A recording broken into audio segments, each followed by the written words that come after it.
What's up, guys? It's the guy who created the page Wise Dragon Comics, who barely ever posts, maybe once a millennia. Anyways, I'm gonna be going ahead and inking this picture of a dragon for one of the days of Inktober.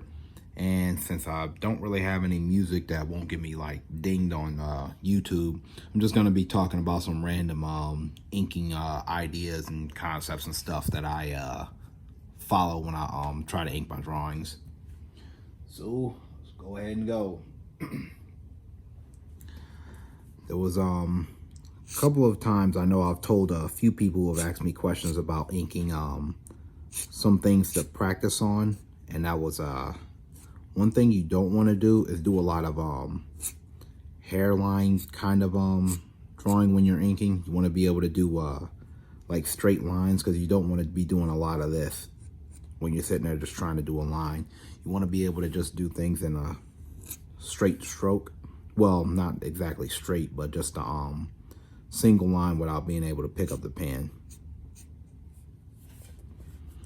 And sometimes when you're inking, a couple of things you want to have in mind is sometimes ink will actually dry on the pen after you've used it for a while, so you want to go ahead and just go ahead and rinse it off with whatever water that you have on the side.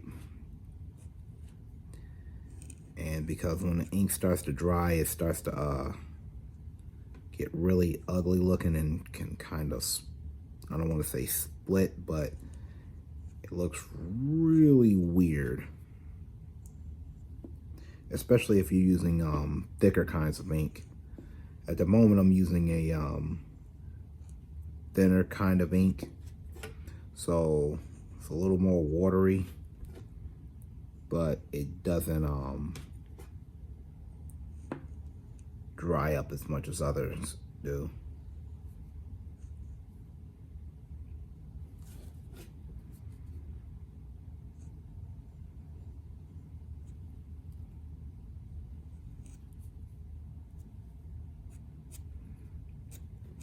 And a couple of things some of you have probably already read about different kinds of nibs. Certain nibs haven't been explained to be like hard and soft. The nib I'm using now is actually called a Cobra nib. While it actually has a sharper point than like a G nib would, it's actually considered a harder kind of nib. Basically what that means is when you put pressure on it, the nib itself won't actually like split. So, well, what I mean by split, it actually won't like open up as much, which allows you to continuously do like really straight lines most of the time, unlike a G pen, which with the lightest amount of pressure, it'll actually open up a little bit, so you can do thicker lines and cover thicker areas and make variations of lines easier. But at the same time, if you don't like doing that all the time, it can become really annoying. And since that's actually not my style, I tend to stick towards this nib, because while putting a little bit of pressure on it doesn't really make the nib itself widen lines that much. So on the other side, if I actually wanted to widen the line, I actually have to put a substantial amount of pressure on it. That has its advantages and disadvantages. Another thing is usually when certain artists are inking things, one thing I've tended to notice is manga that tends to use like less detail but be more oriented towards gag type drawings tend to use G pen more, because while it has varying lines, they're also like kind of dynamic and like less they're dynamic and less serious looking, so it's easier to make more whimsical based drawings to fit a style. And my style tends to use slightly more serious lines. I don't really do gag type drawings that much.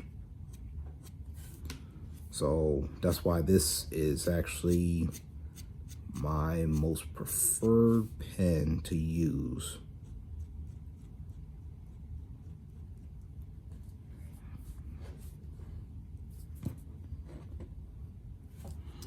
And you probably notice the erasers on the side. That's actually, they're sitting there because I'm actually using them to figure out exactly where the edge of the video is from my phones that I'm recording this on, so I can actually see. So I can actually make sure the drawing that I'm inking actually stays within the picture, stays within the video. Another thing I just thought of is when you're using nibs like these to ink, you will actually be grabbing them and you will actually be taking it back and going and dipping it in the ink bottle that you're inking with, whatever ink you may be using.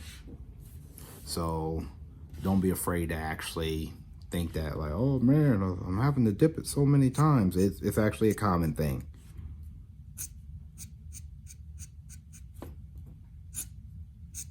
And if I go through like a couple minutes of quietness, it's probably because I can't think of any more questions to just randomly answer that came to mind.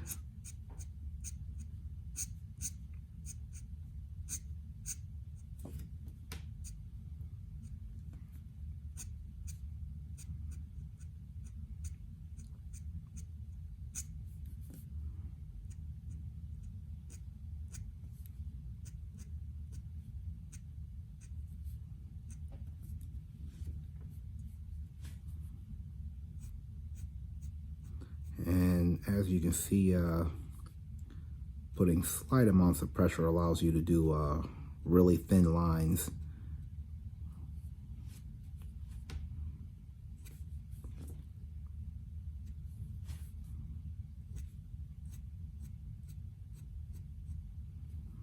And one thing is, when you want to do like, make something look darker without actually pressing on it, as you can see me do, like I'll sit there and go over it, or I'll make the lines like really close to each other, so it gives a kind of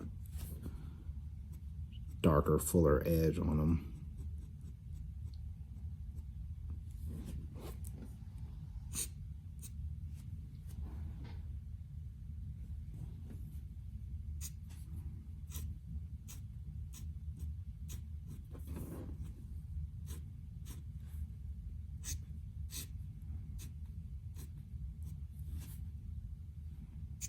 And one thing about inking is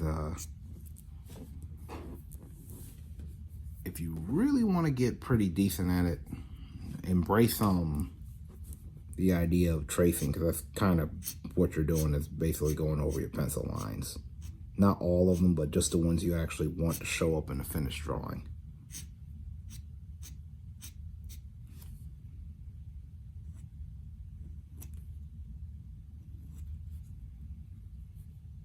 I'm kind of doing this roughly because it's not like a super serious drawing, at least not for Inktober anyways.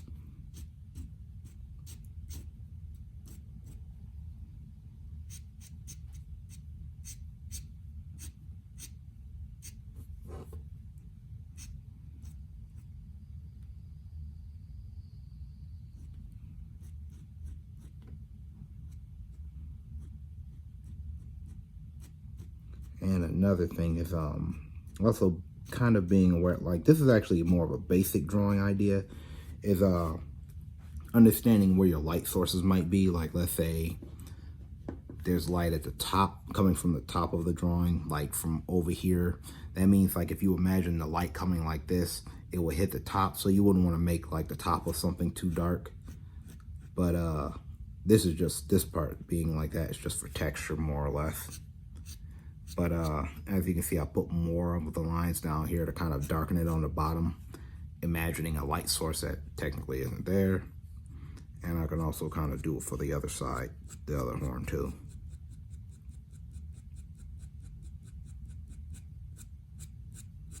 And these lines also add like a, give it a pseudo texture to it.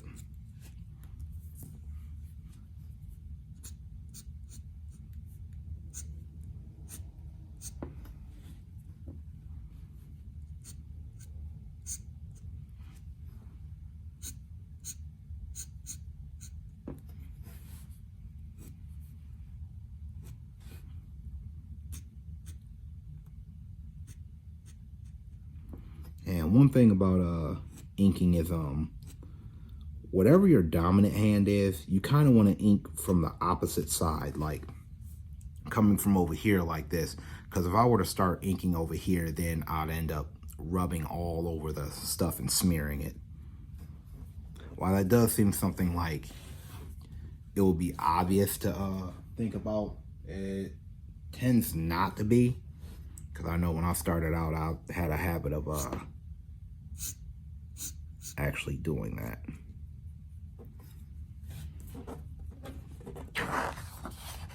And if you need to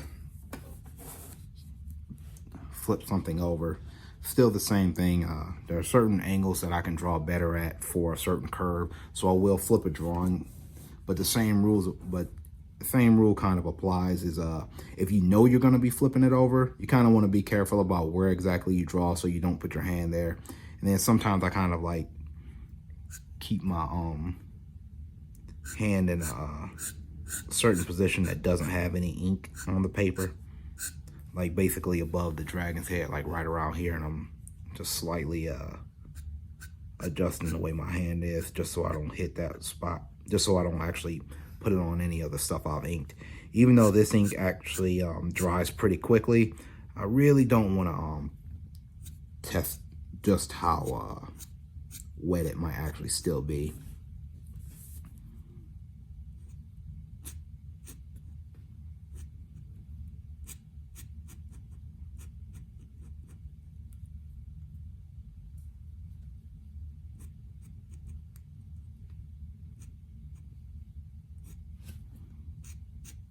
Sometimes when I have a spot that's kind of like the outside line of something, I'll make a couple more lines just to make them more bold, so it's more pronounced.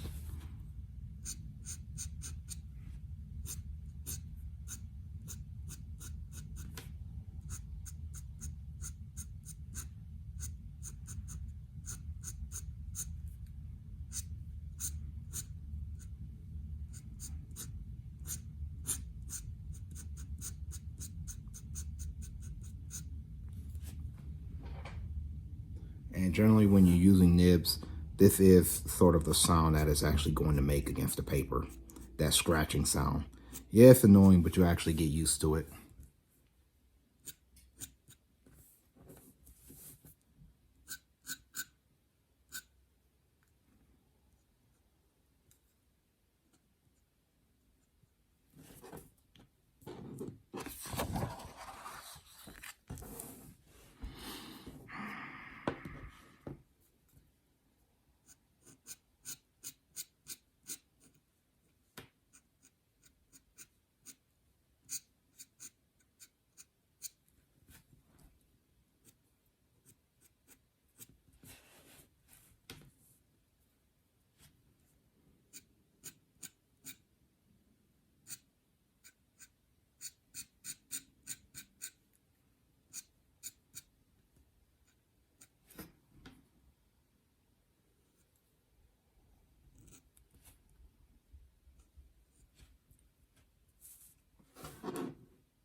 And I just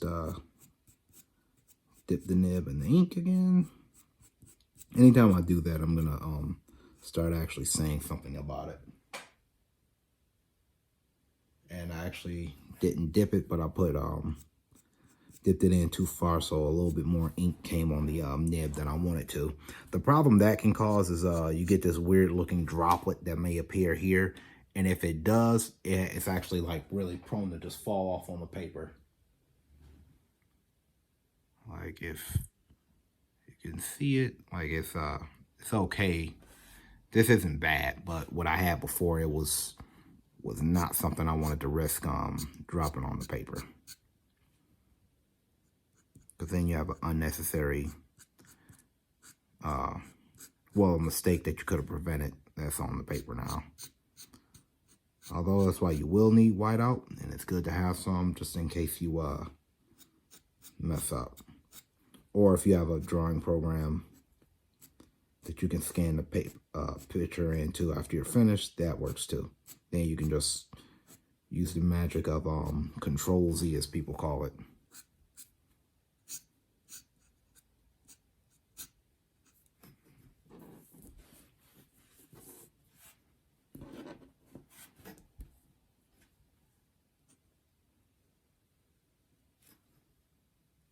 You don't have to worry about actually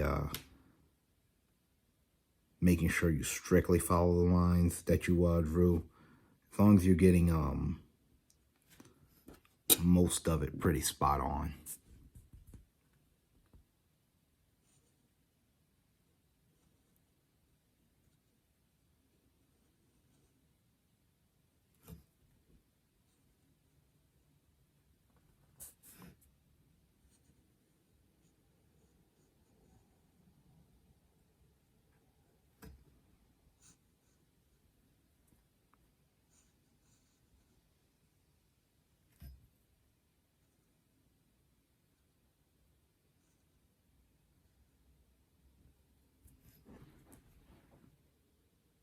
And I dip the nib again.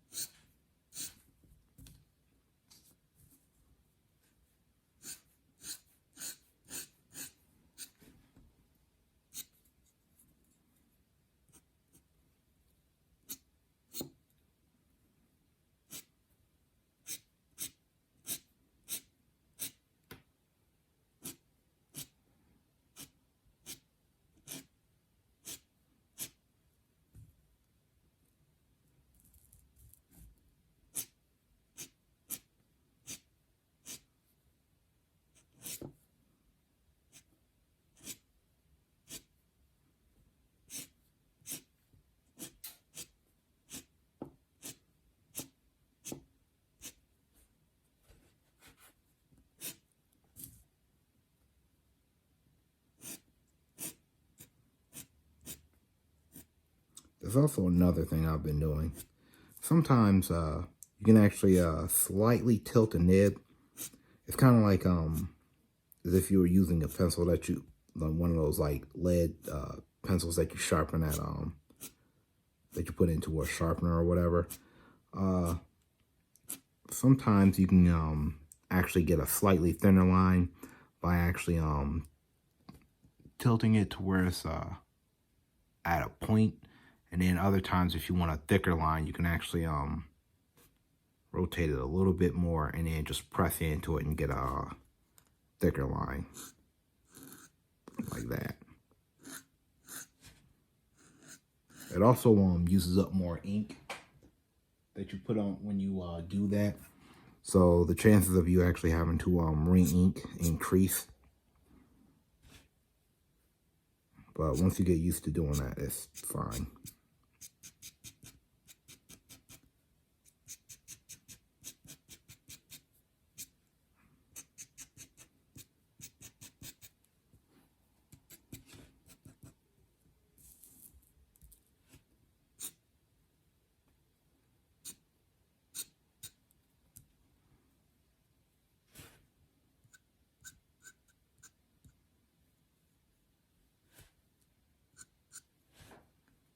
And there we go. Dragon. That's my Inktober dragon. All right, see you guys later.